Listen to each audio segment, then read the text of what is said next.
Hello बच्चों, बहुत बहुत स्वागत है आपका चैनल में। अगर आप यहाँ तक पहुंच चुके हैं इसका मतलब आपने पहली दो वीडियोस बहुत अच्छे से देख ली हैं। अब इसमें सारे एमसीक्यू क्वेश्चन बढ़िया तरीके से डिटेल में कर रहे हैं ताकि आपका अगला क्वेश्चन भी आए तो करें। हम बिना टाइम खराब करते हुए चलते हैं अपने अगले क्वेश्चन की तरफ, जिसमें हम सेक्शन बी पूरा कवर करेंगे।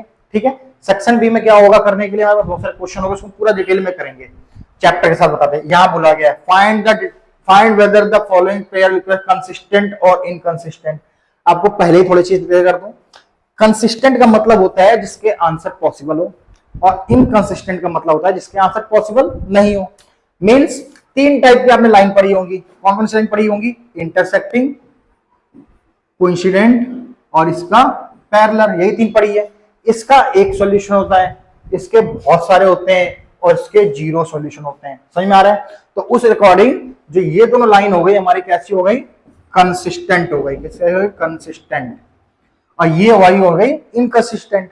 तो अब सिंपल हमारे लिए दो एक क्वेश्चन दी गई है, हम इसको बताएंगे किस टाइप की लाइन है, जज कर लेंगे। सबसे पहले आपको निकालना होता है a1 अपॉन a2। तो a1 a2 क्या होता है? x के आगे वाला a1, x का कोएफिशिएंट बोले, और दूसरे में जो x का कोएफिशिएंट होगा आपको होगा a2। ये हो गया 6। कैंसिल करने में कितना आ रहा है? 1/2। बहुत सिंपल। सिमिलरली हम अगला देखेंगे।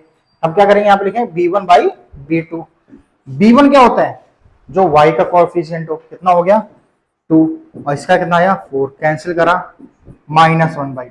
तो आप क्या देख रहे हैं यहाँ पे कि क्वेश्चन जो हमारा पहले ही पता चल गया कि a1 upon a2 is not equal to b1/b2।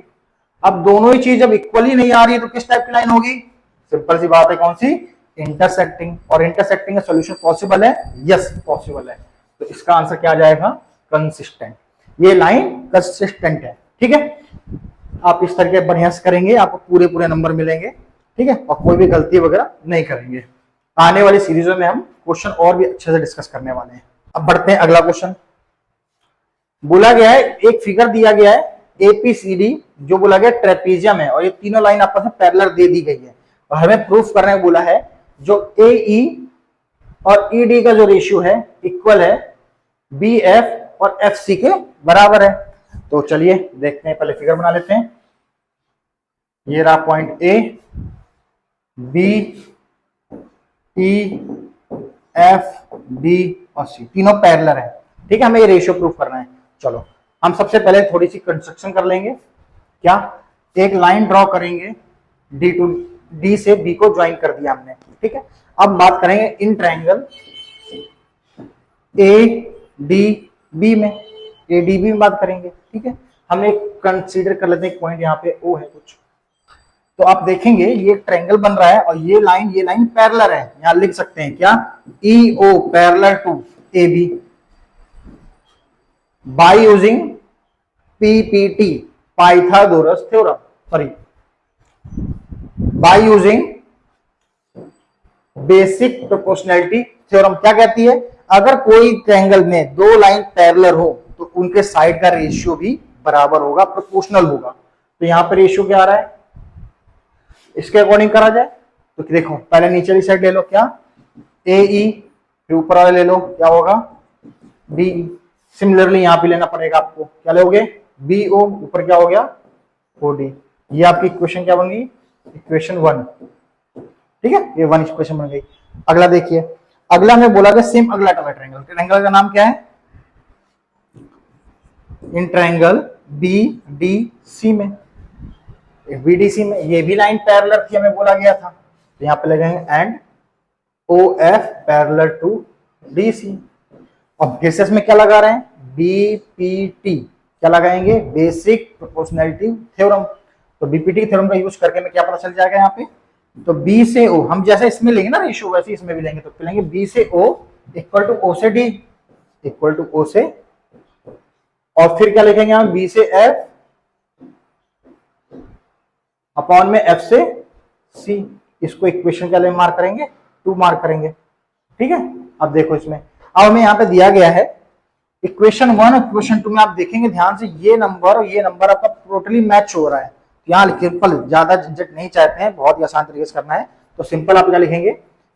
From equation 1 and 2 we get लिखने से क्या होगा? आपको एक लाइन मिस कर देंगे, नहीं लिखनी पड़ेगी।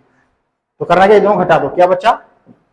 ए ई अपॉन में डी ई इक्वल होगा बी एफ अपॉन में एफ सी, हेंस प्रूव। ये आपको यही लाना बोला गया था। आपको और भी अच्छे से करना है, आपको बहुत ज्यादा टाइम लिमिट है, तो आप यहाँ पे पूरी प्रोपेबिलिटी थ्योरम ही लिख दीजिए। आप पूरी थ्योरम लिख देंगे तो आपका और भी अच्छे से डिटेल में आपका क्वेश्चन हो जाएगा। ठीक है, थ्योरम होगी 6.1, आप जाकर देख सकते हैं एनसीईआरटी बुक में। और में भी एक क्वेश्चन दिया गया है, चलिए हम और का पार्ट कर लेते हैं। ठीक है, और वाला क्वेश्चन देखो, यहां बोला गया है, फिगर दिया गया समथिंग, हमें बोला गया ए से डी 6 है, फिर बोला गया बी से डी 9 है, फिर बोला गया ए से ई 12 है, फिर बोला गया है ई सी, अच्छा 12 है हमसे पूछा गया और बोला गया ये एंगल 48 है, हमें पूछा गया एंगल ए डी ई हमें 48 बोला गया, ए बी सी बता दो। ओके, बहुत सिंपल है, चलो देखो कैसे करना है। यहाँ हमें ए से ई 8 है, ए से ई कितना है 8 और ई से सी में 12 दे रखा है। तो हम सबसे पहले क्वेश्चन को हम क्या करेंगे, सिमिलर प्रूव करेंगे। कैसे करेंगे देखो, हम लिखेंगे इन ट्रायंगल, कौन से दो ट्रायंगल बन रहे हैं यहाँ पे, एक बन रहा है A D E and triangle, बड़ा वाला ट्रायंगल क्या नाम है A B C, A D E B C, simple. ठीक है, आप यहां देखेंगे ध्यान से, जो इनका रेशियो आ रहा है साइड का, इस साइड का और बड़े वाले ट्रायंगल की साइड का, इसमें कोई एडी आ रहा है, इसमें क्या आ रहा है ए बी, यहां लिखो आप ए डी और यहां लिखो आप ए बी। तो एडी कितना है आपका, एडी हमारा 6, यहां लिख दिया 6, तो ए बी कितना हुआ, दोनों साइड को जोड़ के लिख दो, कितना हो गया 9 और 6 15, कट किया जाए तो आ रहा है 2/5, सिंपल। सिमिलरली आप एक और चीज निकाल सकते हैं इधर वाले लिए भी, या लिखेंगे ए ई अपॉन में ए सी, ए ई कितना दे रखा है हमें 8 और डिवाइड में 12 और 8 कितना हो जाएगा 20, इसको भी आप 4 से डिवाइड कर दें तो आएगा 2/5। देख रहे होंगे आप ये दोनों वैल्यू आपस में कैसी है, बराबर है, मतलब प्रोपोर्शनल है। तो क्या लिख सकते हैं यहाँ पे ए डी ए बी का जो रेशियो है इक्वल है ए ई और ए सी के बराबर है, समझ में आ रहा है। और उसके बाद क्या लिखा जा सकता है, एक और चीज दोनों में जो सेम है वो क्या है, एंगल ए, क्या है angle A equal to angle A, ये क्या हो जाएगा कॉमन हो जाएगा, और ये क्या हो जाएगा हमारा एंगल प्रोपोर्शनल या गिवन या प्रूव अबोव, क्या लिखोगे आप प्रूव अबोव। ठीक है, तो उसके बाद आपको क्या करना है, सिंपल लिख देंगे क्या, जो हमने ट्रायंगल लिया है, अब देखो प्रूफ हो गया है हमारा, दो साइड बराबर है और बीच का एंगल बराबर है, तो ये प्रूफ हो गया क्या, ये सिमिलर है। तो ए डी ई सिमिलर का साइन ये होता है। ठीक है, A D E triangle similar होगा, किसके बराबर होगा, ए बी सी, जब और किस प्रॉपर्टी से होगा, बाई एस ए एस, जब भी दो ट्रायंगल सिमिलर होते हैं तो उनके बीच के सारे एंगल बराबर हो जाते हैं। ठीक है, देखिए कैसे करना है,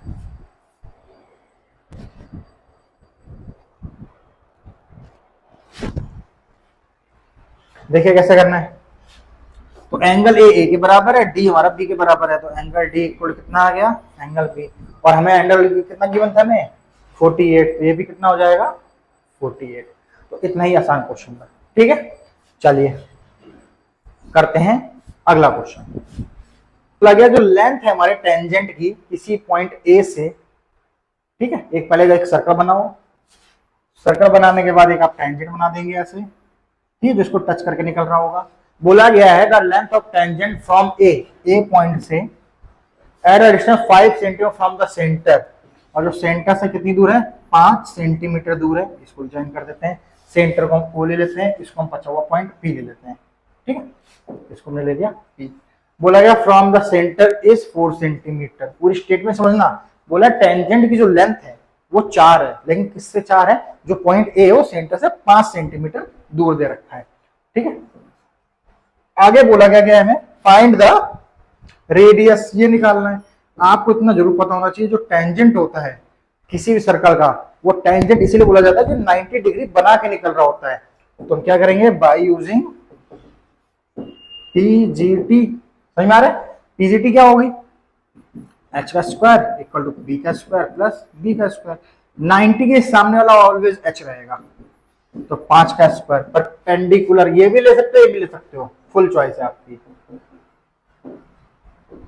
ये हो गया 25, ये 16 माइनस कर देंगे, ये कितना आ गया 9, और इसकी वैल्यू आ जाएगी 3। ठीक है, तो हम क्या करेंगे यहाँ पे 3 कंसीडर कर लेंगे। रेडियस कितनी आ गई हमारी 3, radius of the circle is 3। बहुत आसान क्वेश्चन है, बहुत हर तरीके से देखिएगा क्वेश्चन को, मे भी आपको स्टेप में मिसिंग लग रहे हो। चलिए करते हैं अगला क्वेश्चन। बोला गया है find the diameter of the circle, का हमें डायमीटर बताना है जिसका एरिया जो इक्वल है sum of the two area of the circle is 40 and 9। ठीक है, एक दो सर्कल ले लिए, बोला गया है रेडियस 40 एंड 9 है। एक 40 वाला सर्कल है जिसकी रेडियस 40 है, एक 9 वाला सर्कल है। इन दोनों का जो एरिया है मिलाया, और मिलाने के बाद हमने प्लस करके एक बड़ा सा सर्कल बनाया जिसका रेडियस r होगी हमारे लिए। ठीक है, तो हम क्या करेंगे, हमें पता है कि इनका एरिया मिलाया है ना, तो यहां लिख दो area of bigger circle equal to area of circle 1 plus area of circle 2। Formula क्या होता है पाई r। हम पहले वाले को ले लेते हैं रेडियस 1, दूसरे वाले को लेते हैं रेडियस 2।